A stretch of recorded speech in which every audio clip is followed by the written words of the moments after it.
nga tukyagenda maaso n'okutuusaako amawulire agava mu lutalo mu ggwanga erya Democratic Republic of Congo wamu n'abayeekera aba M23 abawagirwa era abayambibwako eggwanga erya Rwanda erikulemberwa Paul Kagame Lutagambwa. Kakati wuliriza mu mawulire ge tuyina jjukira olunaku olwajjo nakuwadde amawulire gwazza tugoberera nkakasa byenjogerako obitegeera bulungi nnyo.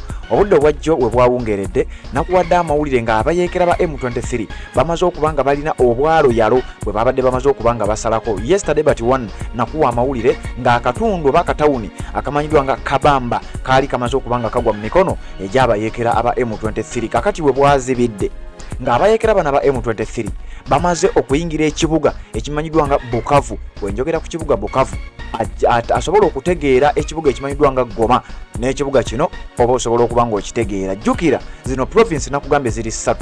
Province esooka waggulu era ng'eno booda yaayo eri wakati wa Uganda n'eggwanga erya Democratic Republic of Congo bagiyita Ituri.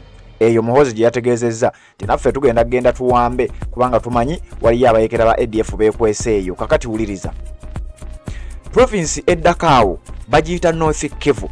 Eyo erimu ekibuga ekimanyiddwa nga Goma abayeekera ba M23 kye baamala dda okuba nga bawamba ne bazza mu mikono gyabwe. Kakati waliyo province emanyiddwa nga South Kivu.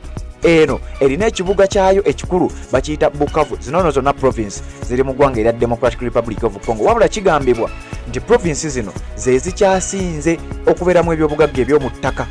Jjukira bakugamba eggwanga lya DRC lyerimu ku mawanga agakyasinze ebyobugagga eby'omu ttaka okwetoloola ensi yonna. Kyokka ate province ezisingamu era ebyobugagga mu ggwanga erya Democratic Republic of Congo ate erisinga ebyobugagga mu nsi yonna ze province zino 3 okuli Ituri, okuli North Kivu, okuli South Kivu. Kakati amawanga gano agaliraanyeewo gali mu lutalo okulaba nga geegabanya province zino. Agonna gakuwadde sijja kuddayo. We twogerera ng'abayeekera ababadde bayingidde mu ggwanga erya Democratic Republic of Congo mu province ya South Kivu mu kibuga ekimanyiddwa nga Bukavu ate emmundu yazzeemu n'eseka ekiro.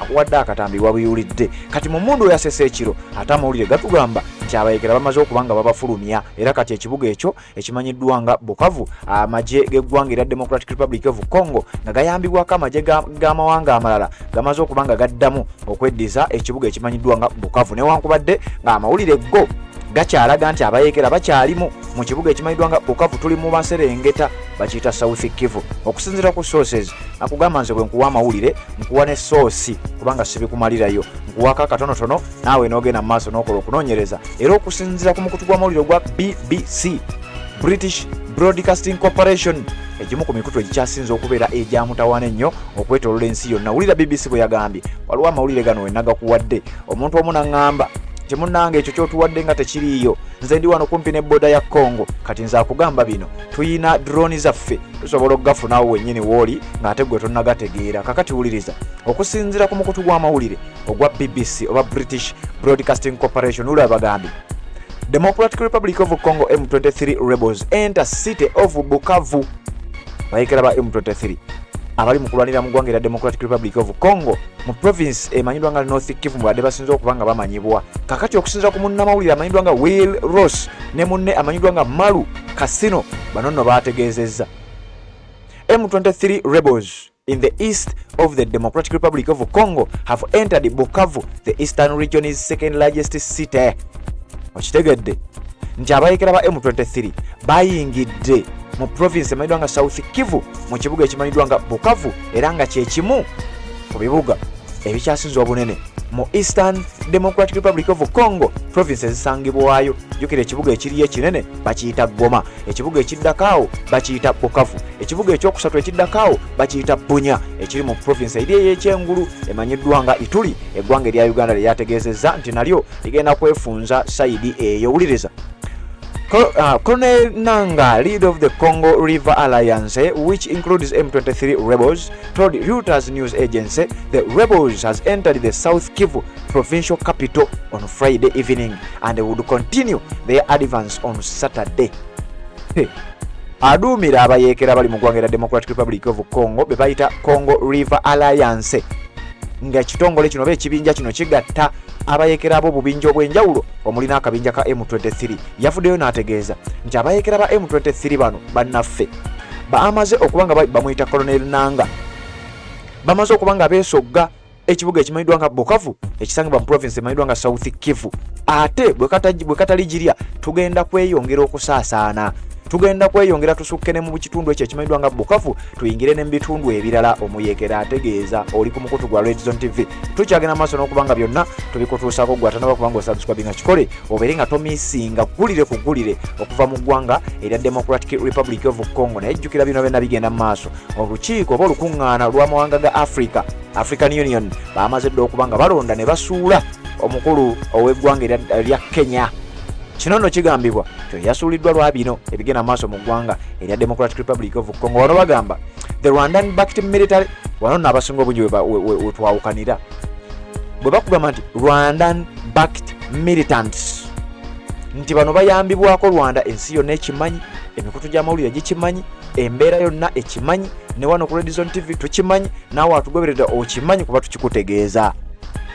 Abayeekera ba M23 bano nga bayambibwako nnyo eggwanga erya Rwanda likulembera President Paul Kagame Rutagambwa, bamaze okuba nga bayingira mu ggwanga, bayingira dda mu ggwanga erya Democratic Republic of Congo, bamaze okuba nga bayingira mu province emanyiddwa nga South Kivu, mu kibuga ekimanyiddwa nga Bukavu, newankubadde despite international calls for a ceasefire and resumption of peace talks, nti bano baziimudde, bavodde era ne batawa kitiibwa omulanga gw'amawanga ag'enjawulo okwetola ensi yonna, omulanga gwa summit eyatuula mu kibuga Dar es Salaam eky'eggwanga erya Tanzania.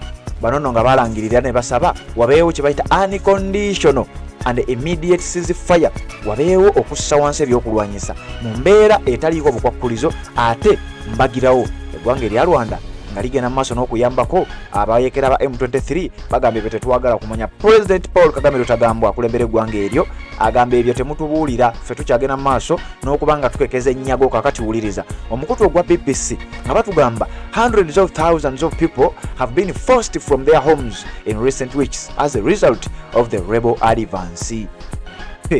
Emitwalo n'emitwalo egy'abannansi mu ggwanga erya Democratic Republic of Congo bamaze okuba nga bambi badduka mu mayumba gaabwe, badduse mu bifo byabwe olw'olutalo olugenda mu maaso wakati w'abayeekera ba M23 ne gavumenti y'eggwanga erya Democratic Republic of Congo etabalese bulungi. Emmere bagisaanyizaawo, amayumba bagasaanyizaawo olunaku olwajjo, nakuwadde akatambi ng'emmundu eseka. Obutambi obwo tuba nabwo, naye olumu tulekayo buleeta olw'embeera ezitali zimu. Wuliriza wano nga batugamba okuwamba ekibuga Goma si gwe mulundi ogusoose, okuwamba ekibuga Bukavu si gwe mulundi ogusoose. Mu mwaka gwa 2012 ng'akabinja kano aka M23 kakatandikibwawo, ekibuga Goma kyawambibwako era ne kigenda mu bayeekera beebamu aba M23. Kakati bino si bipya, wabula bakugamba strategy y'emu eyakozesebwa eggwanga erya Democratic Republic of Congo okulaba nga lyetakkuluzaako abayeekera bano. Teweeyibaala gwe awagira M23 essaawa yonna byandibanga bigenda kuddamu. Genda ku mukutu gw'amawulire official website ya BBC ojja kuba ogenda mu maaso n'okufuna ekiwandiiko ekisingako ko awo. Nze nkugambye nkuleeterako ebyo byendowooza nti weetaaga okuba nga obimanya, then oluvannyuma ne nkuwa source naawe nooba nga osobola okugendayo nooba nga ate ogeesakira. Gali ku mukutu gwa BBC essaawa yonna, emmundu ekyagenda mu maaso n'okuba nga esesebbuka ggwanga lya Democratic Republic of Congo province emanyiddwa nga South Kivu ewali ekibuga ekimanyiddwa nga Bukavu. Gavumenti ya Paul Kagame Rutagambwa ey'eggwanga erya Rwanda n'omukulu amanyiddwa nga General Yoweri Kaguta Museveni be boogerwako nti be bali emabega w'abayeekera aba M23. Kakati onaawulira ffe wano weetuli kubeera nga tubikutuusaako. Red Zone TV kuwaliyo bali kubanga okyagoberera tanaba kubanga osubscribe nga kikole, tubeere nga tutambula ffenna ku Facebook gye tuli, ku TikTok gye tuli, ku YouTube gye tuli n'emikutu emirala gyonna kwe tusinzira okuba nga ate tukuweereza. Tukyagenda mu maaso n'okuba nga tubikuleetera. Sigala ku mukutu guno tuwuliziganye mu updates egenda okuba nga ziddako. Assalamu alaikum wa rahmatullahi wa barakatuh. Amanya n'eddoboozi Aji Abudu omusomi w'eddua. Nkola ku nsonga ez'enjawulo, emirimu nga gikutataganyeko, ebyenfuna byo nga bidobonkanye, ne oba oli bweru wa ggwanga emirimu gya kutankalanako. Jangu kusomere ku ddua okubeda nedda eddua zaabaawo, eddua zisomibwa omuntu n'oterezebwa mu mbeera yonna ebadde ekwesibyeko akanyaga. Nina ekyoto kye nsobola okukumira wadde oli bweru wa ggwanga nga toli kumpi wano n'ofuna omukisa ogwo nawe n'osomerwako ku ddua nga nkuteddeko n'akabaani. Allah ajja kukusaasira, ajja kwanukula. Kuba ku namba yange y'essimu 0752 44 71 56 ne ku WhatsApp kwendi mpereza obubaka sobole okukuyamba. Assalamu alaikum wa rahmatullahi wa barakatuh.